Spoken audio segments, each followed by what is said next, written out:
I've just got back from seeing the latest show by Punchdrunk called Viola's Room. It is currently on in Woolwich, which is the new creative studio and headquarters of Punchdrunk, and it's kind of the reason why so soon after the Burnt City, which maybe ended less than a year ago, we have a new production by this immersive theater company. I'm going to tell you everything that you need to know about this show and if you should go and check it out. For those of you who haven't heard of Punchdrunk before, this is a leading immersive theater production company which was established in the UK in 2000 by Felix Barrett. Ever since, they have pushed the meaning of immersive theater a step further. I went to see some immersive theater productions back in the day before I've seen my first Punchdrunk production, and I thought they were good. But once I went to see The Burnt City, which is the latest show that they put on in London before Viola's Room, only then I understood what immersive theater could look like and how great it can be. And this is the beauty of Punchdrunk Productions. It kind of promises that each individual who goes to see the show that they put on is going to have a very unique experience. Some of the most notable productions by Punchdrunk are Sleep No More, which is currently in New York, and The Burnt City, which was one of the largest scale productions that they've ever done, which was in London throughout 2022 and 2023. It was honestly one of the best things that I have ever seen. I went to see it twice. So how does Viola's Room deliver to this promise of these unique experiences that Punchdrunk is going to provide for you? Well, it doesn't. Viola's Room is quite different to anything else that you've seen by Punchdrunk, and not in a sense that it is more immersive or bigger or shinier, but it's actually much more toned down. And this is a 45-minute experience compared to, for example, when I went to see Burnt City, I stayed for about 3 hours, and this is kind of the core difference between previous Punchdrunk productions and this one. You kind of have to be ready to be more turned towards yourself and just interact with 5 strangers that you might be in a group with, unless you're going in a pair or with a group of your own, which is also possible. So Viola's Room is a completely new take and a completely new format because there are no actors to guide you, there is no choreography. It is mainly audio visual experience that you are guided through via narration. The most amazing thing is that Helena Bonham Carter is your guide, and you have her amazing voice and just her expressive way of speaking in your ears all the time, and I think that kind of makes you feel a little bit on the edge because she does have that spookiness to her voice. Let me tell you a story from long, long ago. Don't be afraid. Sometimes you have to trust the dark.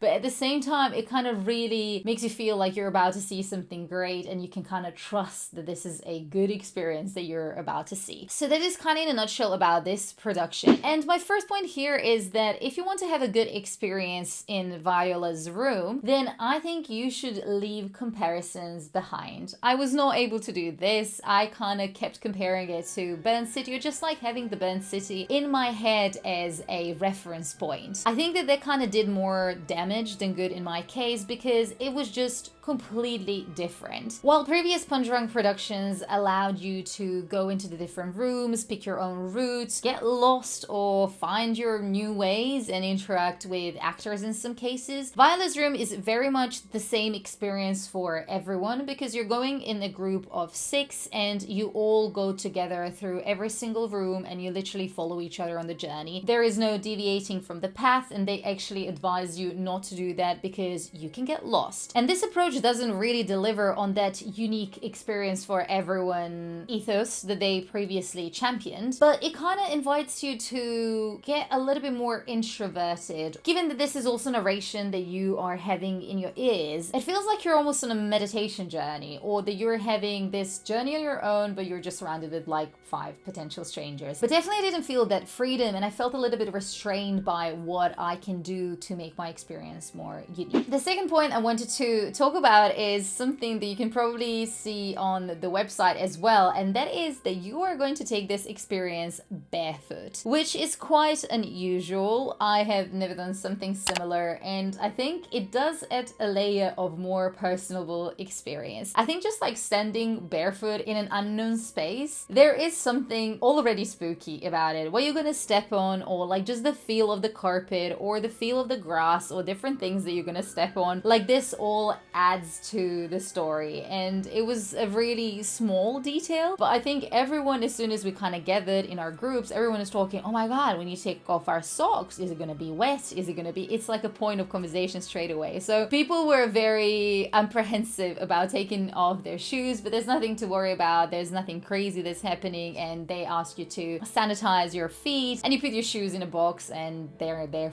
for you at the end of the story. So this was really interesting from the perspective of feeling different textures under your feet, and also the way that the story progressed. Things were getting more and more gritty, and I'm just gonna leave it at that because I don't want to really spoil it for you if you're planning to go and see it. The third thing to know is that this show is extremely dark. If you are uncomfortable being in completely dark spaces with strangers, then it's probably not the one for you. But if you are okay with it, then you're gonna enjoy it. It's not even just that the light is dimmed. There are multiple sections in the story where you are in complete pitch black dark. There's thrill and spookiness that comes with it, but also a lot of discomfort because you're not really sure if people are still around you. Are you lagging behind? They actually warn you that you might get lost, and if you get lost, there's a way to kind of call help, etc. So CCTV cameras are in use, so even if you get lost, there will be someone who's gonna come and rescue you. So there's nothing to kind of worry about, but it is just that unsettling feeling because you would be completely left in the dark. I think that is the whole point of the show, and this is probably the biggest trigger warning to share because there isn't really a way around it. Like, you really need to be in confined space that is very dark. The whole point of the show is to follow the light, and that is what you're kind of tasked to do. There is a light that kind of guides you through every single room, and sometimes that light goes a little bit faster, sometimes a little bit slower. So there are definitely different sequences that you need to kind of work with your group to get to the place that you need to, but it definitely slowly introduces you to the story, and it was really interesting development in terms of the surroundings from the first time that